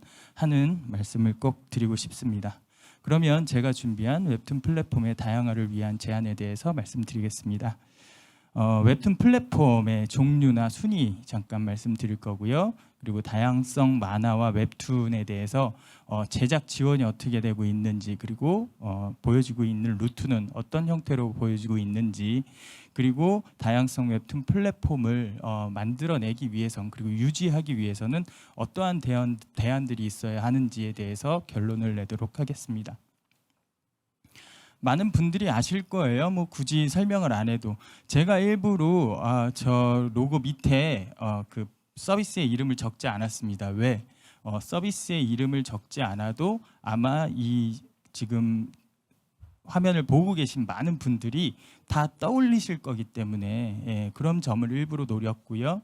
뭐 웹툰, 그 네이버 웹툰이라든지 카카오 페이지, 그리고 카카오 웹툰, 그리고 레진, 탑툰, 투믹스, 포스타입, 그리고 버프툰, 뭐 이렇게 있습니다. 그리고 여기에 대해서 이제 2021년 8월 기준으로 순위를 좀 보여드리자면, 조금 전에 보여드렸던 어떤 로고의 순서와도 크게 다르지는 않지만 정확하게는 1위부터 14위까지 지금 모습들을 좀 볼 수가 있겠네요. 아마 상위의 부분들은 많은 분들께서 예상한 그대로 보여지고 있을 거라고 생각을 하고 있습니다. 다양성 만화를 지원하는 지원 사업들이 많이 있습니다. 일단은 그 정부에서도 다양성 만화에 대한 필요성을 충분히 느끼고 있기 때문에 여러 가지 지원 사업을 벌이고 있는데 종류와 규모가 크게 못 미칩니다. 예, 그러니까 적극적으로 신경을 쓰고 있는 부분에 대해서는 알고 있지만 일단 저희가 필요하다고 생각하는 수준에는 아직은 좀 못 미친다. 그리고 조금 더 어떤 현실적인 부분에 대한 실효성적인 측면들로 지원이 되어야 하는데 이제 그런 부분들에 대한 보완도 여전히 필요한 상태이고 또한 이러한 작품들을 소화할 웹툰 플랫폼의 공간이 너무 제한적이다라고 말씀을 드리고 싶습니다. 먼저 이제 지원 사업들을 보시면은요, 다양성 만화 제작 지원 사업이라고 되어 있습니다. 그래서 상업적이고 대중적인 인기를 위한 만화보다는 대안적 성격의 비활성 장르, 어린이 장르 등의 신규 작품 창작을 위한 지원 사업이라고 되어 있는데 여기서도 또 솔직히 조금 말씀을 드리고 싶은 건 이 다양성 만화, 이 다양성 웹툰이라는 어떤 작품들이 저기에서 표현하는 상업적이고 대중적인 인기를 위한 만화보다는이라고 표현되어 있는 부분에서 그럼 저기를 벗어나 있는 만화인 것이냐, 아니면은 상업적이고 대중적인 인기를 포기하거나 바라지 않는 작품들인 것이냐, 그렇지는 않습니다. 그래서 일단 저런 설명 자체도 좀 저희가 조금 새롭게 표현할 필요는 있다라고 생각하는데 어쨌든 그래도 일단 대중적인 관심에서 약간 벗어난 작품들 혹은 작가분들이 자신의 생각을 조금 더 자유롭게 표현하고자 하는 다양한 실험적인 시도의 작품들에 대해서 지원이 이루어지고 있다라는 점에 대해서는 기쁘게 생각을 합니다. 또한 저희가 예전에 그 매거진 그 만화 잡지 시절에는 뭐 여러분들 잘 알고 있는 뭐 IQ 점프라든지 챔프라든지 기타 여러 가지 뭐 다양한 그 매거진들이 있었어요. 예. 그런데 이때 어떤 그 매거진들이 같이 있었냐면은 과거에는 보물섬이라는 매거진이 있었고 이후에는 팡팡이라는 어린이를 대상으로 하는 매거진이 있었습니다. 근데 아쉽게도 지금 현재 이제 웹툰 관련해서는 어린이에 타겟팅된 그런 모습들이 조금 소극적으로 일어나고 있죠. 그래서 이제 어린이 장르에 대한 신규 작품 창작에 대한 지원 사업도 지금 일어나고 있습니다. 만화 독립 출판 지원 사업이고요. 만화 유통 시장의 다양성 확보와 창작자 중심 만화 출판을 위한 지원 사업인데 어떻게 보면 이제 위에 다양성 제작 지원 사업하고 유사하긴 한데 아래 만화 독립 출판 지원 사업은 조금 더 출판 쪽에 포커싱이 되어 있는 것으로 보면 될 것 같습니다. 그리고 창작 초기 단계 지원 사업이라는 건 신규 작품을 준비 중인 만화가 혹은 만화가 지망생을 대상으로 해서 기획이나 개발 취재, 이 기간에는 작품이 나오기 이전이다 보니까 아무래도 어떤 생활하는 데 있어서의 어떤 비용이 필요할 수도 있고요. 아니면은 직접 이런 어떤 개발이나 기획하거나 취재를 하는 데 있어서의 비용들이 필요한데 이런 것들에 대해서 조금 더 적극적으로 일어날 수 있도록 지원이 되는 그런 지원 사업입니다.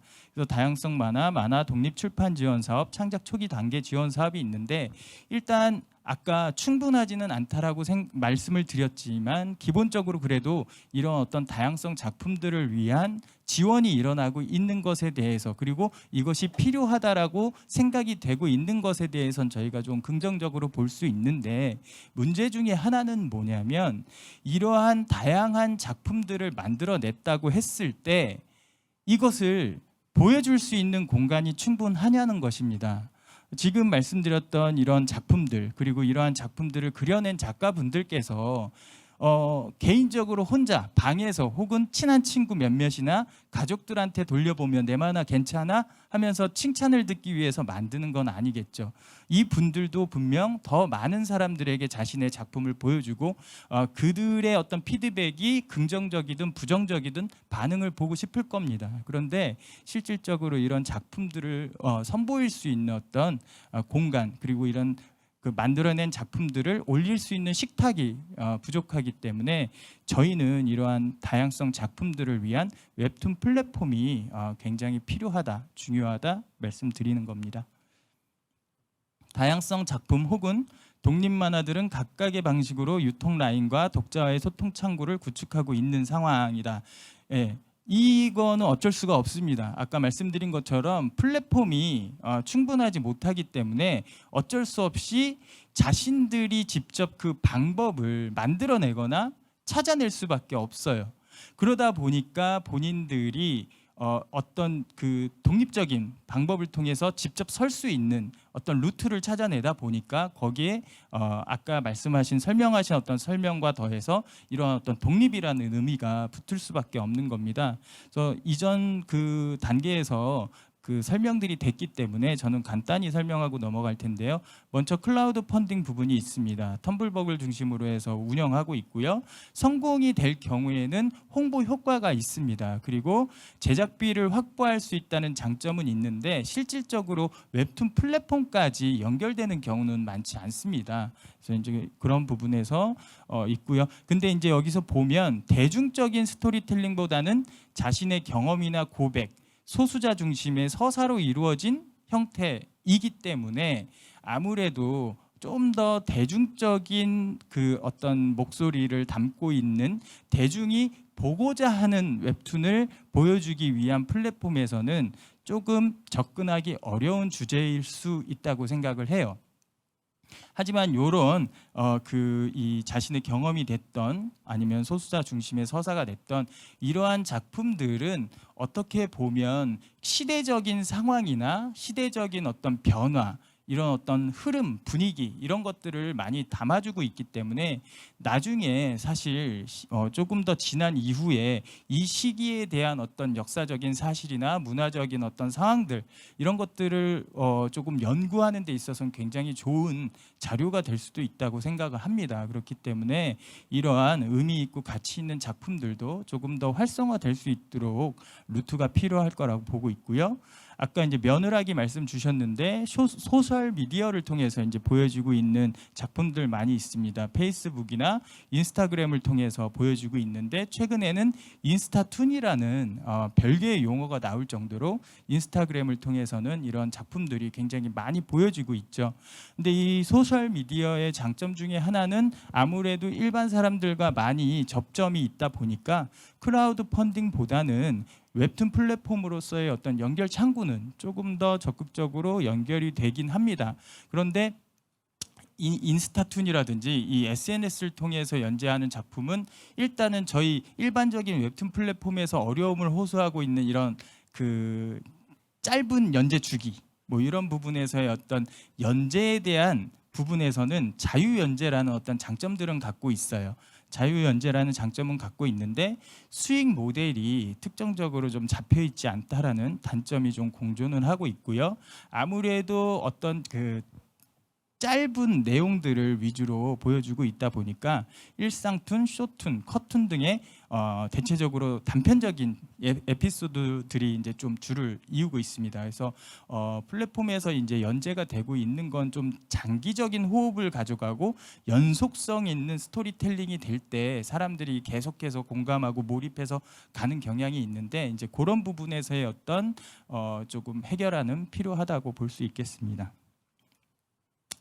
다음은 연재 주기와 분량, 가격 등을 작가 본인이 결정하며 유료 독립 연재가 가능한 오프 플랫폼이 출연했다라는 점입니다.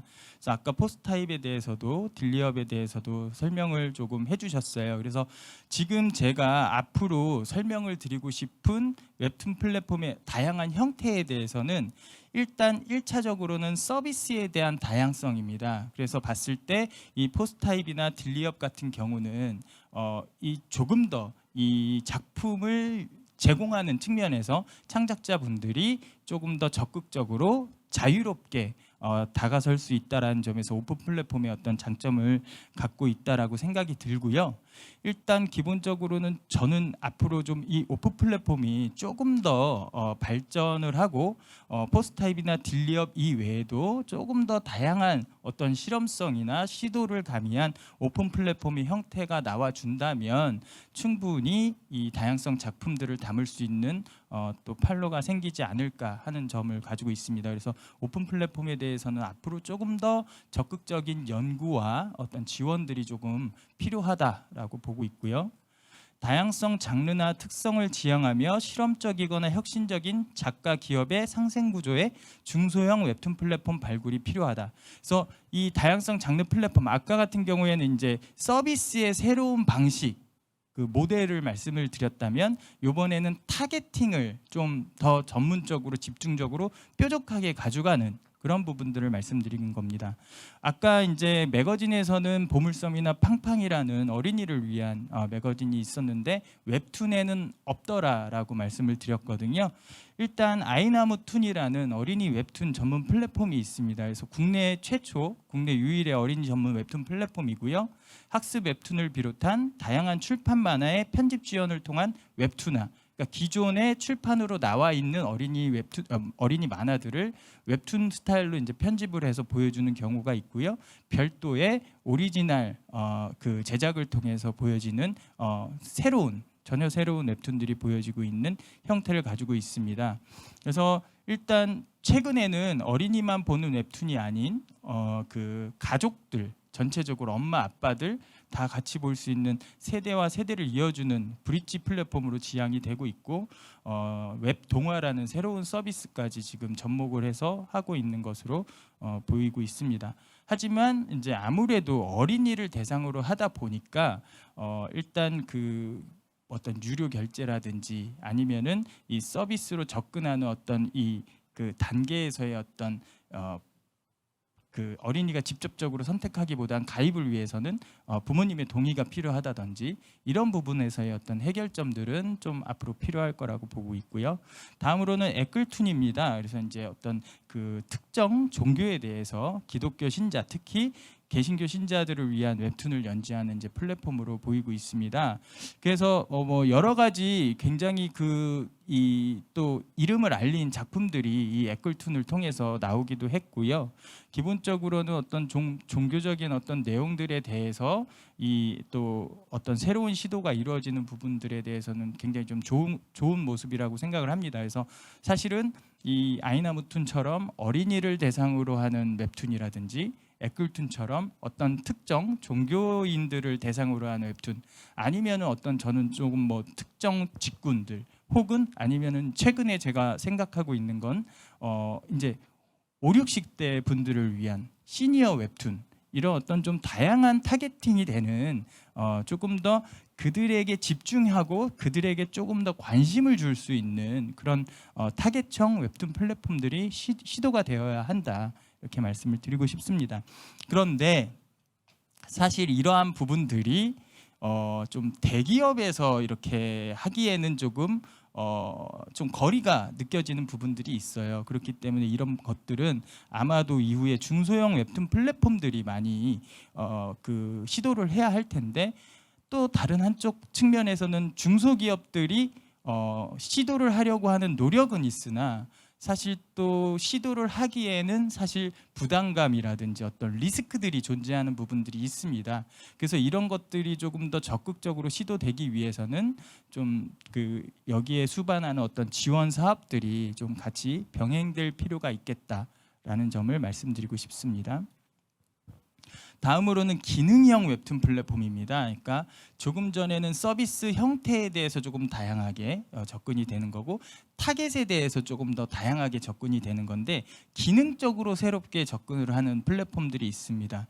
모두의 툰 같은 경우에는 공익을 위한 정보 제공, 캠페인, 공모전 전문 웹툰 플랫폼이라고 되어 있는데요. 예를 들어서 그 웹툰과 관련된 공모전들이 굉장히 많이 있습니다. 근데 여기서 중요한 건 이 웹툰 공모전을 통해서 또 여러 가지 작품들이 많이 이렇게 만들어지는데 이 공모전에 참여하는 사람들이 단지 뭐 여기에 주어지는 어떤 상금만을 목적으로 혹은 목표로 하는 건 아니지 않겠습니까? 아무래도 본인이 이 공모전을 통해서 자신의 어떤 좀 가능성을 조금 인정받고 싶기도 하고 그리고 또 자신이 또 제작한 어떤 웹툰에 대해서 조금 더 많은 사람들이 좀 보아줬으면 하는 그런 측면이 있을 텐데 공모전 웹툰의 대다수가 그냥 그대로 해당 공모전 이 수상이 끝나고 나면 시상식이 끝나고 나면 특정 게시판에 잠깐 머물다가 묻혀버리는 경우들이 많습니다. 그렇기 때문에 이런 공모전에서 만들어진 작품들도 충분히 좀 많은 사람들한테 보여줄 필요가 있다라고 생각을 하고요. 사실은 이제 정보성 웹툰이라든지 캠페인을 위한 웹툰이라든지 이런 어떤 조금 사람들이 직접적으로 좀 접할 수 있는 웹툰들도 굉장히 많이 있는데요.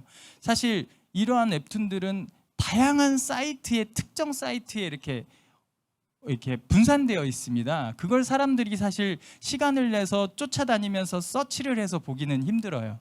근데 보면 정보는 되고 도움은 되고 또 사회적 어떤 활동에 있어서의 개선이 일어날 수 있거든요. 그렇기 때문에 이런 좋은 작품들, 공공성, 공익성을 갖고 있는 작품들을 한 자리에 모아서 보여줄 필요가 있다.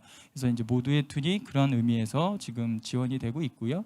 디지독이라는 건 사실 요즘 뭐 웹툰 많이 보셨을 겁니다. 웹툰에서 이제 그 스케치업이라는 프로그램을 통해서 뭐 배경이라든지 오브젝트라든지 이런 것들이 웹툰 작가분들이 많이 활용을 하고 계신데 사실 이 웹툰 플랫폼이 이러한 소스, 3D 소스를 제공을 하면서 그 제공된 소스를 통해서 제작된 웹툰을 보여주겠다라는 겁니다. 그래서 이 점도 사실은 굉장히 좀 새로운 방식의 기능을 갖고 있는 플랫폼이라고 생각이 됩니다.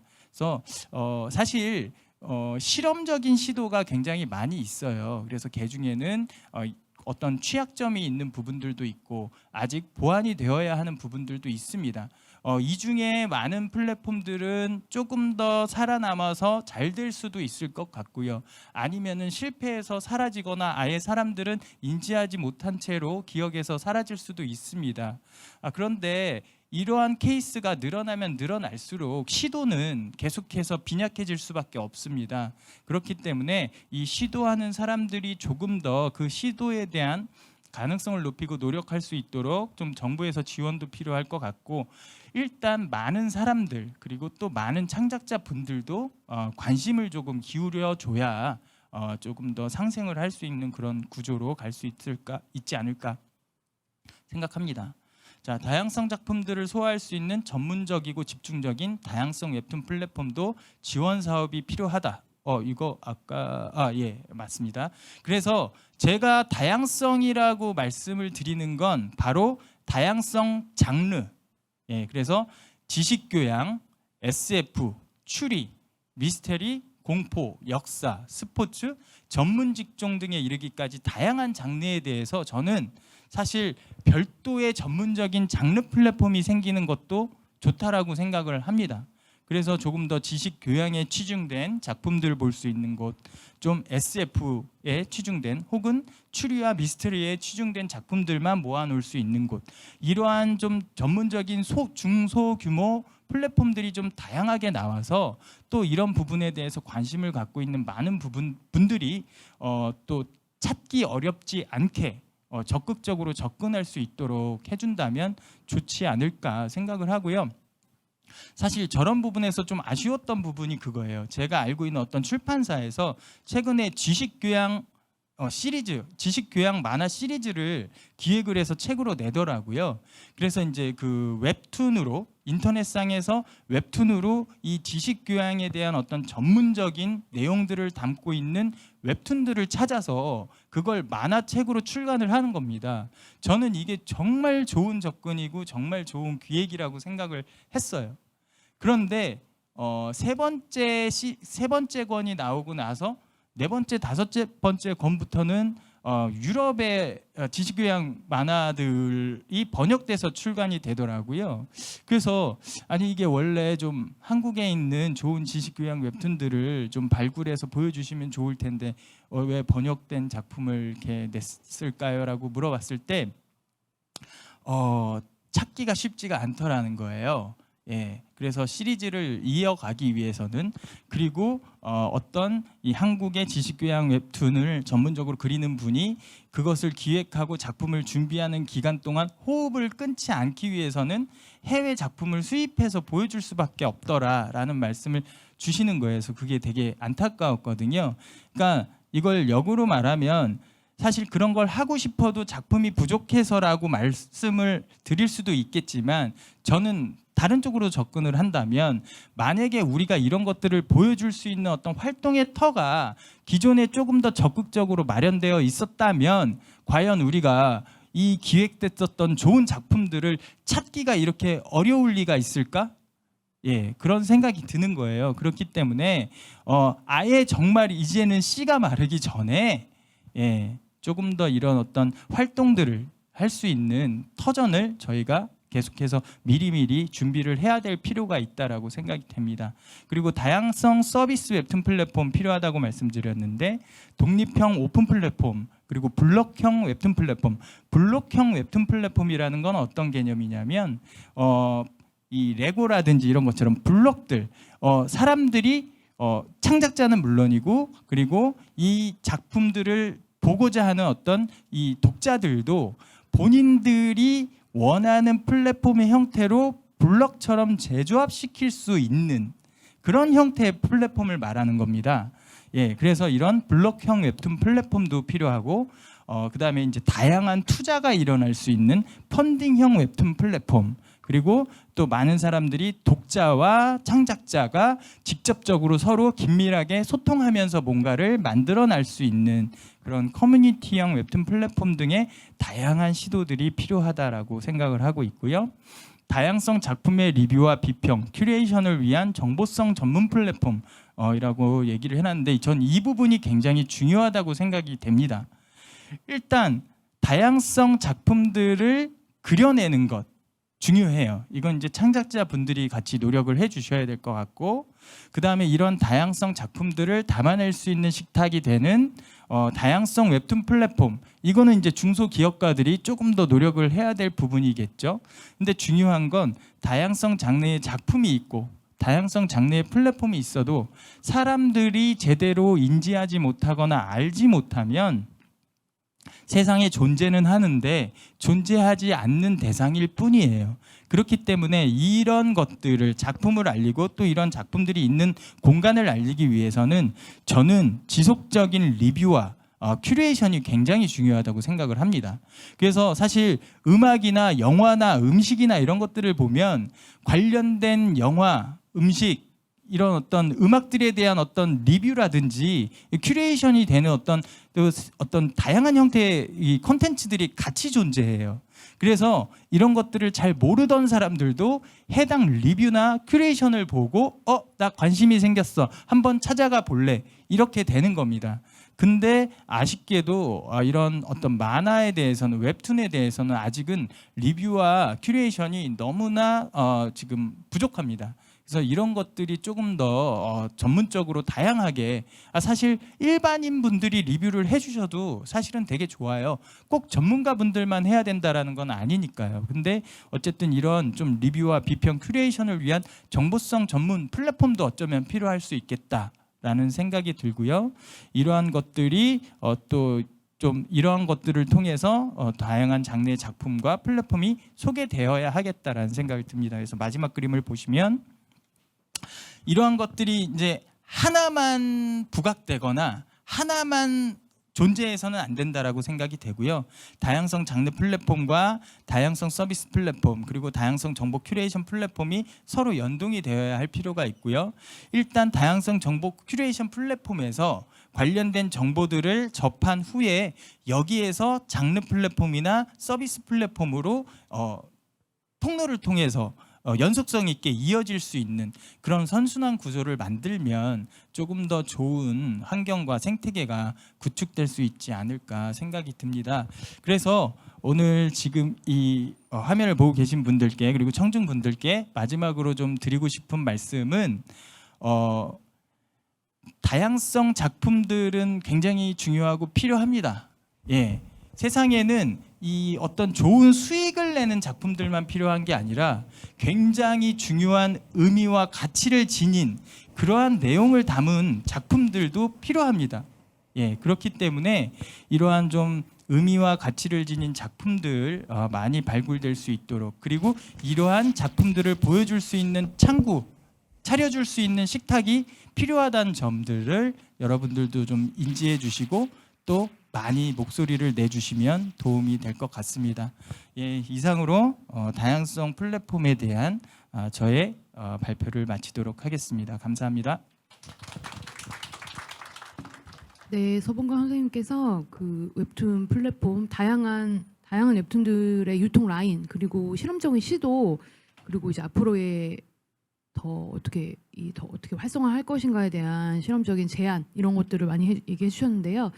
자, 이렇게 발표는 지금 저희가 준비한 발표는 끝났고 발제가 끝났고 이제는 소통을 해야 할 시간이어가지고 지금 여기 현장에 계신 객석에서 질문이 있으시다면 질문을 받아서 저희가 답변해드리도록 하겠습니다. 손을 올려주시면 수줍어하지 마시고 네. 이러실까봐 제가 준비를 하긴 했는데 그래도 혹시 그 실시간 채팅에 질문이 있을까요? 네. 저희한테 제 눈이 나빠가지고 잘 안 보이는데.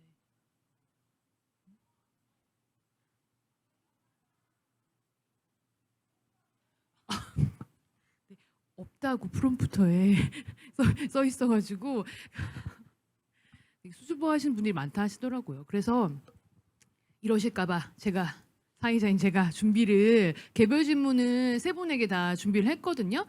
처음에 먼저 발제해주신 이제 이웅희 선생님께 여쭤보겠습니다. 그 웹소설을 원작으로 하는 웹툰 관련해서 이제 폭발적으로 증가했다. 7월에서 8월 사이에도 한 달 사이에도 엄청나게 이제 증가한 이런 모습들을 말씀해 주셨는데 이 웹소설을 원작으로 하는 웹툰이 있고 사실 웹툰 쪽에는 오리지널 웹툰이 있잖아요. 글과 그림이 그냥 웹툰으로 처음 만들어지는 웹툰, 이제 오리지널 웹툰이 있는데 이런 원작이 웹소설인 웹툰, 노블 코믹이 웹소설 그리고 웹툰 생태계에 미치는 영향이 무엇인지 좀 말씀을 해주시면 좋을 것 같아요. 왜냐하면 이게 오리지널 웹툰과의 경쟁이 될 수도 있고 그다음에 제작 환경이 차이가 분명히 있을 거라서 이런 것들을 좀 간단하게 알려주시면 도움이 될 것 같습니다. 웹소설을 그 웹툰으로 만들 때 가장 중요한 것은요. 아까 말씀드렸듯이 웹소설이라는 것 자체가 우리가 일반적으로 알고 있는 서사가 아니라 서사에 가까운 놀이 또는 반서사적인 독자적인 어떤 스토리 라인을 가지고 있고 또 양적으로 굉장히 팽창된 상태에서 출간되는 것이다 보니까 거기서 사용되는 문법들은 사실은 아주 소수의 웹소설 마니아들끼리 즐기게 되는 어떤 놀이 문화의 가능성이 높거든요. 특히 웹소설 독자들의 숫자들을 지금 저희가 추산할 때 50만에서 100만 정도 사이로 치는데 영화로 치면 50만에서 100만은 거의 흥행에서 실패한 우리가 흔히 독립이라는 이름을 붙여놓는 되게 마이너한 영화들이잖아요. 근데 웹소설 시장의 산업 규모는 그렇지 않습니다. 웹소설 지금 플랫폼에 한 달 접속자 트래픽만 보더라도 뭐 1000만 단위까지 가는 수준인데 그럴 때 아주 소수, 완전히 소수는 아니지만 비교적 소수의 사람들이 즐기던 문화와 동시대의 장르들이 기본적으로 웹툰화 된다라고 하는 것은 웹소설로 써가지고 1년 또는 2년 정도 연재가 되고 그것을 스튜디오에서 준비하는 어떤 과정과 창작의 과정들이 있은 후에야 나오게 되니까 좀 인터넷의 유행보다도 뒤져지고 또 한 차례 소비가 되었을 때 특정한 사람들이 공유할 만한 어떤 문화적인 맥락들도 제거된 채 웹소설에서 웹툰화되어 가지고 여러분들에게 소개되어 있는 경우가 많거든요. 그랬을 때 이것들의 간극을 줄일 수 있는 각색, 우리가 흔히 말하는 어댑테이션 작업들을 어떻게 할 것인가 이런 것들을 고려하지 않는다면 사실은 지금도 웹툰들이 나올 때 또 웹소설 원작 웹툰이다. 이거 다 비슷비슷하던데 라고 하면서 지루함 그리고 좀 뻔함 같은 감정만 느끼게 될 가능성이 높습니다. 이런 부분들의 간극을 어떻게 해결할 것인가가 우선되어야 될 것 같고요. 그런 해결들이 준비되어야 될 것 같아요. 지금은 한 이 정도의 답변만 드리는 게 맞는 것 같습니다. 아직까지 이 산업이 어떻다 저떻다 전망까지 얘기할 정도는 아닌 것 같고요. 그러면 지금 시간이 조금 부족한 상황인 것 같은데 그러면 질의응답을 멈출까요? 그냥 하고요? 네네네. 그러면 그 성삼민 선생님한테 제가 여쭤보고 싶은데 좀 아까 사실 서방강 선생님도 이제 독립 만화의 정의에 대해서 잠깐 언급을 더 해주셨는데 제가 사실 들으면서도 이제 고민이 됐고 그 전에도 제가 계속 생각을 했던 부분이 그러면 수익 게 문제가 아니고 마이너냐 그 메이저냐의 주제의 문제가 아니고 그다음에 퀄리티가 낮다고 해서 독립만은 아니다. 이 이제 아마추어는 아니다. 이 세 가지로 이야기해서는 안 된다라고 말씀해 주셨는데 그러면 사실 저를 포함해서 이건 되게 혼란스러운 부분인 것 같아요. 그래서 평론가님께서 그럼 독립만화가 뭐냐 이렇게 정확하게 정의를 해주실 필요는 있는 것 같거든요. 말씀해 주시면. 네. 네. 근데 진짜 정말 이제 우리가 너무 이제 발제하는데 신경 많이 쓰다 보니까 진짜 시간이 얼마 안 나서 아쉽긴 한데요. 네. 최대한 지역적으로 말하면은 사실 진짜 그러니까 이 문제가 좀 쉽지 않은 문제긴 해요. 그러니까 그냥 좀 그 만화는 아니지만 영화에서 이제 아시는 분 있겠죠. 무슨 뭐 옛날에 이제 한창 정말 많은 사람들이 인기 모았던 원앙소리라던가 아니면 또 그 변유한 배우 나왔던 그 소셜포비아라던가 이제 앞서 말했던 거는 이제 그런 좀 이제 노인 두 분의 다루는 이제 다큐멘터리였고 이제 후자에 있는 거는 일종의 그러니까 SNS 상에서 벌어졌던 이제 일종의 스릴러이긴 한데 사실 그러니까 이제 근데 스릴러든가 그런 다큐멘터리가 근데 주류 수입하는 거니까 상업적인 작품이 없는 건 아니잖아요. 그러니까요. 그러니까 이게 단순히 그러니까 이게 결국 독립만 물론 정확한 정의 중요한데 동시에 또 중요한 거는 그게 내용적으로 이제 어떠냐로 말하기 되게 쉽지는 않다는 거예요. 물론 좀 경향성이 있긴 하죠. 물론 그냥 어차피 내가 이제 지금 시장에서 당장 인기를 얻지 못하더라도 그래도 내가 그냥 하고 싶은 걸 한다는 거니까. 근데 그게 누군가한테는 뭐 이제 다큐가 될 수도 있고 이제 뭐 실러 될 수도 있고 아니면 또 무슨 뭐 코미디 될 수가 있는 것이고. 그래서 이제 그 작품적인 그런 좀 특성이 간다기보다는 이게 어떠한 경로로 제작돼가지고 유통되는가 이게 중요한 것 같아요. 그래서 이제 또 그래서 이게 만들 때 사실 그러니까 그 독립 영화 글을 독립 만화 했던 사람이라도 이제 픽업이 돼가지고서 위로 올라간다. 그러면 이제 그런 경력상 독립적인 작품을 했다 하더라도 이제 이 사람이 만든 거를 독립적인 무슨 뭐 만화 영화를 할 수는 없는 좀 쉽지 않겠죠. 이제 어쨌든 그게 또 그런 유통되는 그런 좀 환경, 제작되는 그런 좀 방식, 그 또 이게 어떤 식으로 또 순환이 되는가. 이러한 측면에서 이제 좀 독립적으로 이루어진 측면이 있고 동시에 좀 어느 정도 그러니까 단순히 자본이 그냥 그 이제 그 영향력을 지닌 판이 아니라 좀 더 자발적으로 내가 일단 그 원하는 대로 할 수 있는 그런 좀 흐름들이 이제 그 이제 형성된 그런 작품이라면은 그럼 그런 작품에 대해서 이제 그 독립 영화가 인디가 말한 것도 그런 것처럼 독립 만화였지 그렇게 말할 수 있겠죠. 네. 네. 지금 시간이 촉박해가지고 네네. 제가 마음이 불안하네요. 네네. 네, 그 다음에 바로 질문 들어갈게요. 그 소봉원 선생님 그 이제 플랫폼이 이제 다양한 시도를 하려면 아무래도 대기업보다는 이제 중소기업에서 플랫폼 그 사업을 하면 좋겠다라는 제언 해주셨는데 사실 이제 저는 또 워낙 이제 수익 이 부분을 되게 돈을 생각하는 타입이다 보니까 되게 그 말씀을 드리니까 고민이 되는 거예요. 그 대기업이 아닌 소규모 플랫폼이 과연 장기적으로 살아남을 수 있는가? 오히려 대기업이 그야말로 네이버 카카오가 돈으로 이렇게 해가지고 시도를 조금 더 해주는 게 낫지 않을까라는 생각이 사실 저는 좀 있는데 이 대기업이 아닌 소기업 플랫폼이 장기적으로 살아남을 수 있을 것인가? 살아남으려면 어떤 포지셔닝으로 정책을 펼쳐야 하는가? 이런 거 간단하게 좀 말씀해 주시면 좋을 것 같아요. 일단 이 다양성 웹툰 플랫폼을요 제가 반드시 중소기업이 해야 한다라고 말씀을 드린 의미는 아니었고요. 만약에 이런 것들을 대기업이나 지금 여러분들 모두 알고 계신 네이버나 카카오에서 앞장서서 노력을 해준다면 사실 칭찬받을 일이라고 생각이 되고요. 또 좋은 일이라고 생각을 합니다. 그래서 실질적으로 그들이 갖고 있는 본질의 가치를 존중하고 유지시킬 수 있는 것을 전제로 하는 상태에서 만약에 네이버가 됐던 카카오가 됐던 혹은 다른 대기업이 이런 다양성 작품을 위해서 노력해 준다면 저는 이건 굉장히 좋은 어떤 그 방향이라고 생각을 하고요. 그런데 일단은 지금 현재는 앞으로 어떻게 될지 알 수 없는 상태에서 만약에 지금 이제 새롭게 이런 어떤 웹툰 플랫폼을 준비하고 있는 중소기업들이 있다라고 했을 때 그들이 선택할 수 있는 방법 중에 하나는 이미 많은 부분에서 이런 그 사람들에게 보편화되고 널리 퍼져 있는 부분보다는 새로운 뾰족한 어떤 타겟팅이나 어떤 전략을 통해서 일단 좀 접근을 할 수밖에 없는 환경이 있기 때문에 일단 조금 더 중소기업이 이러한 방향성을